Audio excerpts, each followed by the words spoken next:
Hey guys, in this video I'm going to show you how to link an external account to US Bank. The first thing I want you to do is launch the US Bank app, come to the top, and I want you to go ahead and click here on link external accounts. And then from here you need to just go ahead and choose your institution. So here you'll find the popular ones, or you can go ahead and search it up right here.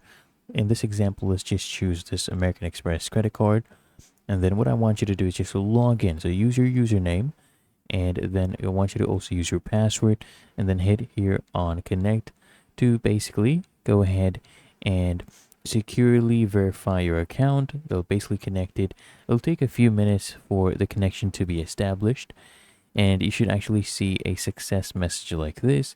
So you can come here and close this icon, and all you need to do is just scroll down here and you should find it under your credit cards. It is linked, as you can see right here. You can go ahead and click on it to continue, and you're able to see all the details on this section. Really that easy, and that is how to link an external account to US Bank. Found this helpful, make sure you smash that like button, subscribe to the channel. See you in the next one.